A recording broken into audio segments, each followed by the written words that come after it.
Começar. Então, nesta ação penal 508, 32, 58, 29, depoimento do senhor Márcio Adriano Anselmo, foi informado aqui pela defesa do senhor Ricardo Ribeiro que havia uma contradita isso, doutor. Pode mencionar, então? Senhor presidente, a ilustre autoridade policial que presta depoimento, que está sentada no banco das testemunhas, ela participou recentemente de uma audiência para os fins da Lei 12.850 de 2013. E nesta audiência, embora não se tenha ainda concretizado nada, Sua Excelência, a testemunha, ela ouviu diversas coisas. Em relação a estas coisas ouvidas na audiência, que foi celebrada com representantes do Ministério Público, eu não me lembro se o ilustre procurador da República que aqui oficia hoje estava naquela audiência, participou. O fato é que ele não pode depor sobre fatos ouvidos naquela audiência, fatos que atinam com o presente processo. Certo. Por isso, a impugnação que se faz da sua oitiva nesta audiência. O doutor está mencionando uma conversação para uma eventual delação Exato. Do seu cliente, isso? Exato. Sim, essa fica aí consignado, advertir a testemunha que sobre esses conhecimentos auferidos em eventuais conversações para fins de acordo de colaboração não celebrado ainda, não pode ser dada nenhuma informação, certo? Certo. Perfeito? Então, seguimos. Então, retomando aqui o depoimento do senhor Márcio Adriano Anselmo. Senhor Márcio, o senhor foi chamado como testemunha pelo Ministério Público, o senhor tem um compromisso com a Justiça em dizer a verdade e responder as perguntas que lhe forem feitas, certo? Eu vou advertir o senhor, por força de lei, que se o senhor mentir, se o senhor faltar com a verdade, o senhor fica sujeito a um processo criminal, certo? Certo. Passo a palavra ao Ministério Público. Tudo bem, doutor Márcio? Para o que interessa aqui na audiência, em relação aos fatos denunciados, o que você tem a dizer sobre essa nova fase da Operação Lava Jato que foi deflagrado no dia 14 de novembro de 2014 e resultou nas denúncias criminais, e dentre elas a que estamos aqui processando? Como é que surgiram as evidências em relação aos réus aqui denunciados? Como é que foi conduzida a investigação, dentre outras coisas? Bom, a minha participação mais direta se deu na primeira fase, que foi quando eu presidi a investigação sozinho. Hoje a gente tem uma equipe. Então, na verdade, a atuação mais direta foi até março, abril, ali a deflagração da primeira fase. Período em que era a investigação originária do Carlos Habib Chater, e no curso dessa investigação foi identificado o também doleiro Alberto Youssef em algumas atividades de lavagem de dinheiro, evasão de divisas, assim como de outros réus já que respondem ação penal nessa vara, e alguns elementos ali indicavam, por exemplo, pagamentos em empresas de fachada, MO Consultoria, Empreiteira Rigidez e R6 Software por parte de diversas empreiteiras, entre elas Camargo Correia, Galvão Engenharia, salvo engano, Engevix e algumas outras. O senhor Alberto Youssef teve uma linha monitorada no período, depois, por um outro período, se identificou uma outra linha. Nas diligências de busca, se identificou que ele tinha mais de 30 ou 40 aparelhos telefônicos. Então, a gente tinha uma pequena parcela ali monitorada no período, tanto de BlackBerry quanto de áudio, e um e-mail monitorado no período. E aí foram identificados pagamentos dessas empresas mediante contratos fictícios, que depois vários deles foram apreendidos, de prestação de serviço, confirmados depois por vários, tanto contador, alguns funcionários da empresa e assim por diante, que os serviços efetivamente não foram prestados. Também é fácil de se provar, as empresas não tinham estrutura nenhuma para prestar aquele tipo de serviço. Basicamente isso. Exatamente para poder amparar essas movimentações financeiras Tá, a investigação inicial envolvia era do NEL de Londrina, né? Depósitos do NEL, Isso. por meio do Carlos Habib Chater. Posteriormente, vislumbrou uma conexão entre Carlos Habib Chater e Alberto Youssef, né, o que ensejou medidas de busca e apreensão em relação a Alberto Youssef. A partir dali foram apreendidos vários documentos, certo? Dentre esses documentos, o senhor lembra de uma planilha com o nome CNCC, constando como cliente, pagamento de comissões, entre outras coisas? Se não me engano, haviam 2 ou 3 no escritório deles, com identificação de comissão, repasse, alguma coisa nesse sentido. E assim, uma planilha parecida também ele já tinha recebido por e-mail do diretor. Fabiano Staiano, certo? Fabiano Staiano, que era o responsável pela área financeira da... Doutor, só deixe a testemunha responder as questões. Pois não, excelência. Tá, a partir daí que surgiu, então, indícios de que Alberto Youssef estaria intermediando obras da Petrobras.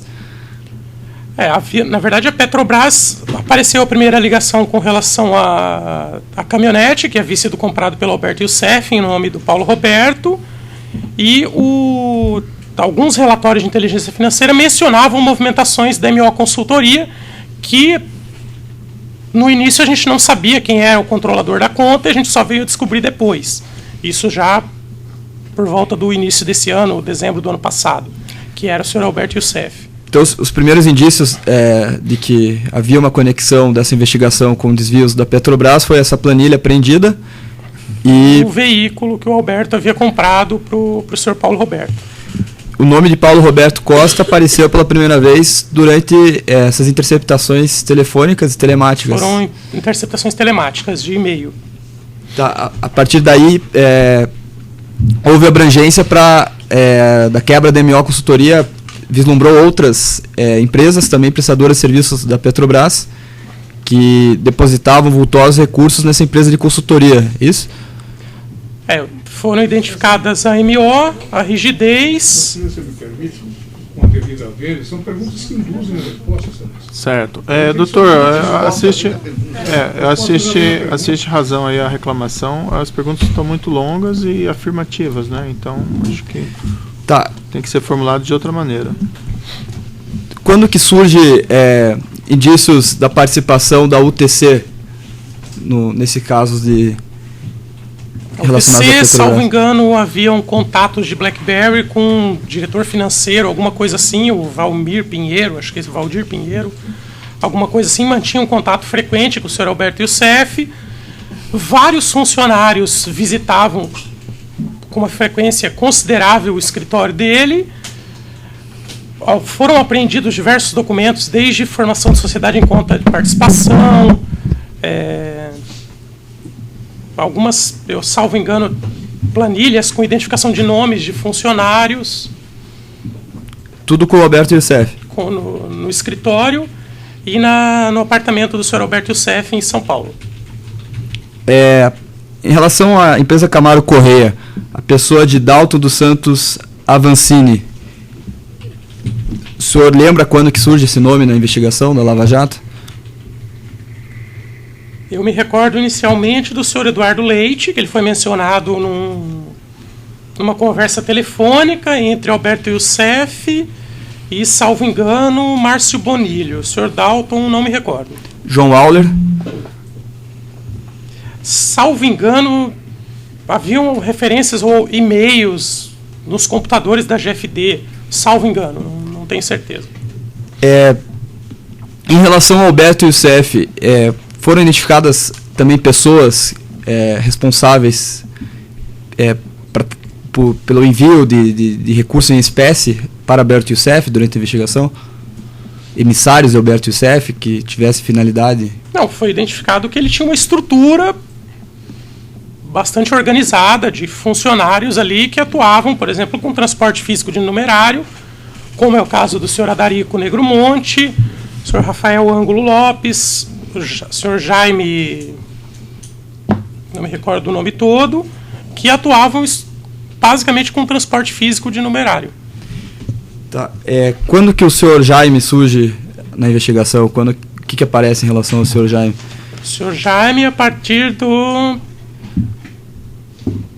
das buscas no escritório, que aí apareceram algumas referências a Transcareca, alguma coisa nesse sentido, e algumas pessoas que foram ouvidas indicaram Careca como sendo o Jaime e assim por diante. Haviam, salvo engano, acredito que a outra doleira, Nelma, um depoimento, acho que da senhora Meriposa, o Carlos Alberto Pereira da Costa.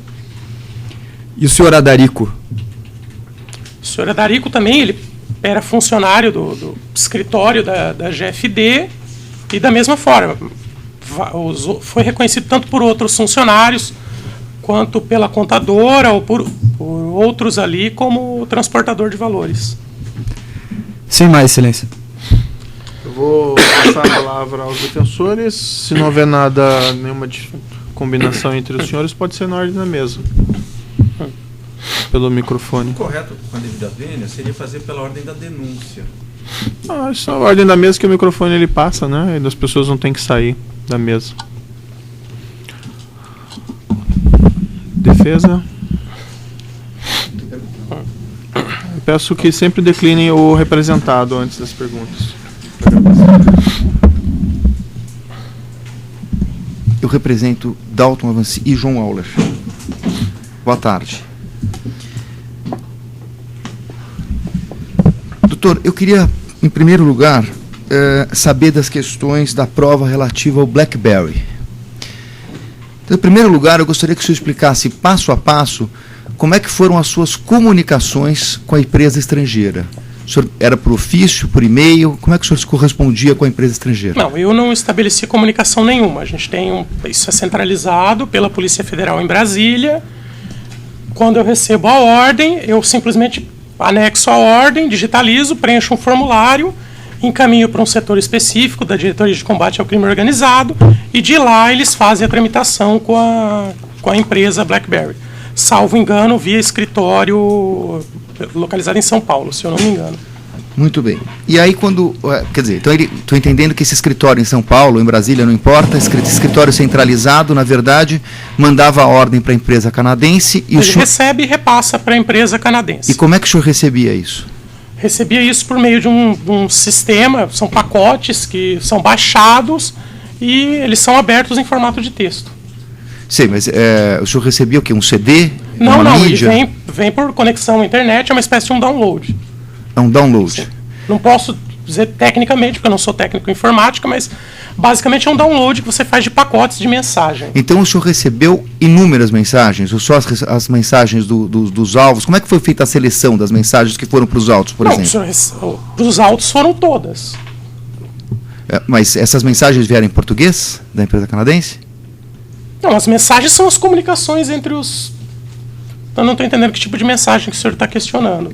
Eu estou questionando exatamente a forma como o senhor recebia isso. O senhor baixava isso num sistema na Polícia Federal, é isso? Sim, isso é baixado por como se fosse um download. Sei. E aí o senhor repassava isso totalmente para os autos? Sim, isso foi gerado arquivos TXT ou, salvo engano, PDF, o que ficasse mais razoável para poder colocar no EPROC, e eram colocados na íntegra. Eu posso entender, então, que todas as mensagens que o senhor recebeu foram para os autos? Sim. Na íntegra? As mensagens, comunicação... O senhor está falando a comunicação interceptada, é isso? Eu estou falando não só da comunicação, como o ofício que mandava para o senhor, ou o download que o senhor baixou, a forma... Imagino que isso tem uma forma. O senhor recebeu uma solicitação, o senhor fez uma solicitação e recebeu uma resposta da empresa canadense. Não, eu recebi um e-mail falando que o monitoramento tinha sido implantado a partir da data tal. Isso. Aí, a partir daí, você acessava aquele download e baixava os pacotes de mensagem. Ok. Só uma questão de esclarecimento pelo que eu entendi. É um aplicativo, então, que faz download? Ou o que É uma espécie de um programa, eu não sei tecnicamente. Eu acho que é uma espécie de um programa de downloads. Não sei tecnicamente como chamar.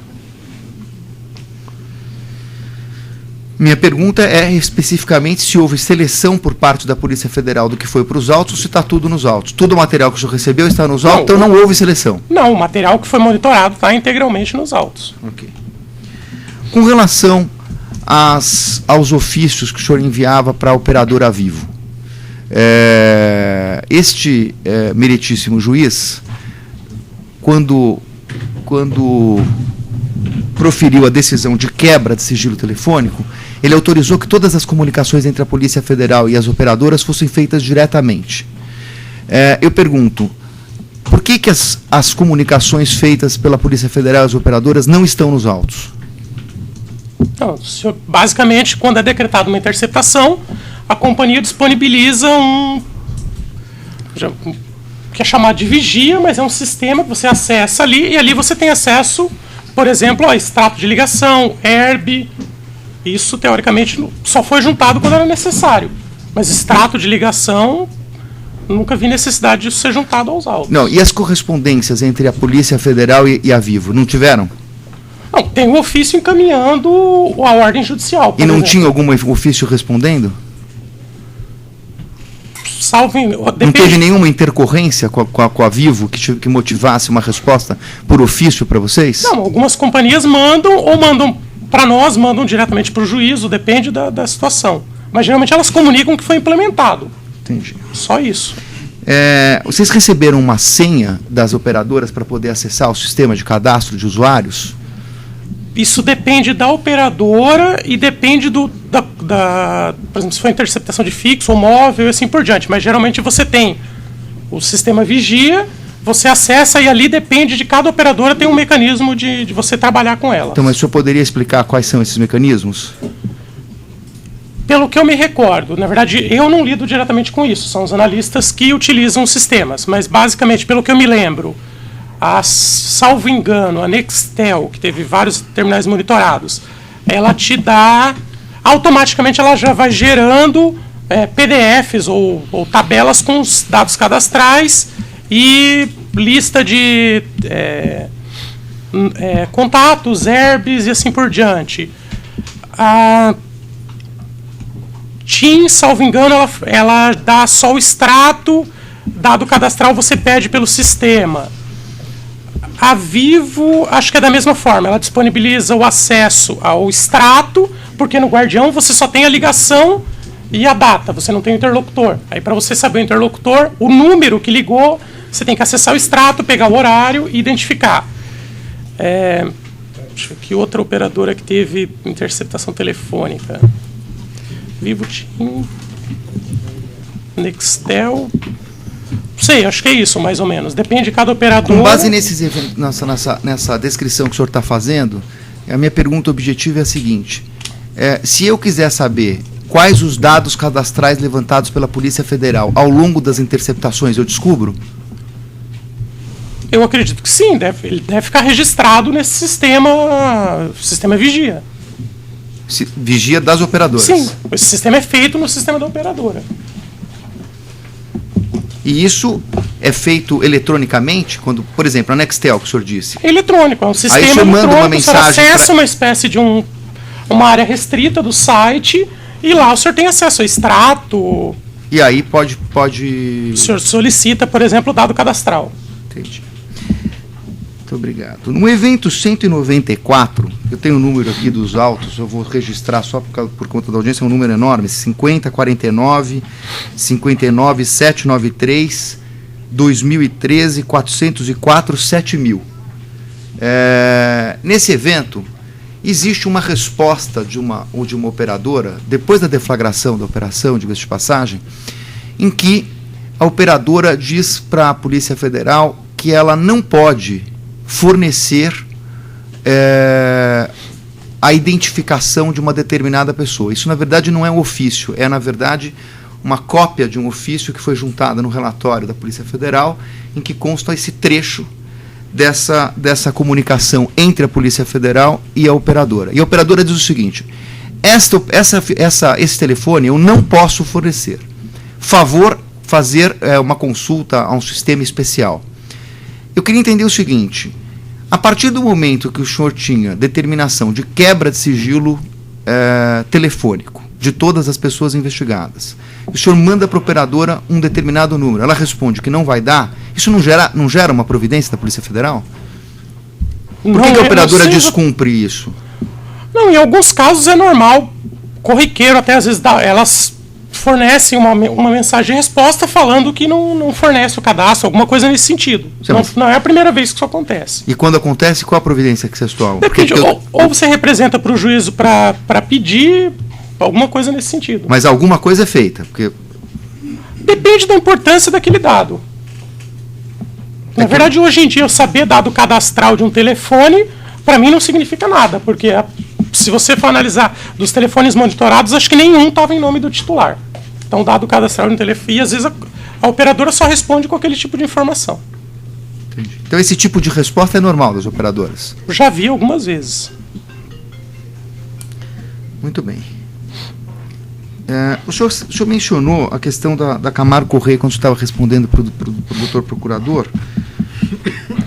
O senhor disse que o senhor constatou depósitos da Camargo Correia nas empresas do senhor Youssef? Não, pagamentos da Camargo, desculpa se eu falei, mas na verdade são pagamentos via SunCsider, que repassava pagamentos para o senhor Alberto Youssef. Nesses pagamentos havia identificação, por exemplo, do CNCC, que era o consórcio de Abreu e Lima. Então o senhor não está se referindo àquelas empresas por eles mencionadas, não, os pagamentos GFB... via SunCsider. Ok. Eu não tenho mais perguntas, excelência, obrigado. Boa tarde. Não, deixa no pedestal, por gentileza. Você não pode desligar o microfone, você não acha que aqui na questão do jogo?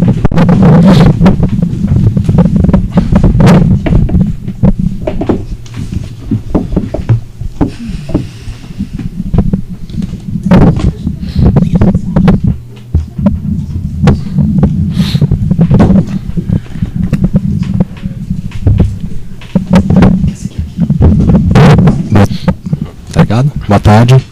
Boa tarde, doutor Márcio. Eu falo pela defesa de Ricardo Pessoa. Respondendo à pergunta do advogado que me antecedeu, o senhor explicou que recebeu um e-mail da empresa canadense com as mensagens de BlackBerry interceptadas. Este e-mail, não foi isso? Não. Eu não recebo um e-mail com as mensagens. Eu recebo um e-mail me alertando para fazer o download. Implementado a partir daquela data por 15 dias o monitoramento. Este e-mail está juntado nos autos? Salvo engano, eu acho que não. Ok. Também respondendo, o senhor chega a fazer a verificação, o senhor faz se a efetivação da interceptação está de acordo com as datas determinadas e autorizadas pelo juiz? Em que sentido? Bom, o senhor recebe um e-mail da companhia de dados do BlackBerry ou da Telefônica dizendo, olha, implantei a interceptação a partir do dia tal. Sim. Até o dia tal. Geralmente é um período de 15 dias. A BlackBerry é bem rígida quanto a isso. Interceptação telefônica esporadicamente pode acontecer, não é incomum. Uma situação ou outra, às vezes a companhia habilita e deixa, por exemplo, um dia, questão de horário, joga uma ligação ou outra, pode acontecer, mas não é comum. Certo. Eu pergunto se o senhor verifica. Geralmente sim, e esses áudios certamente são descartados. Tá. Outra coisa, o senhor... Descartados que eu digo não são usados, mas eles ficam registrados no Guardião.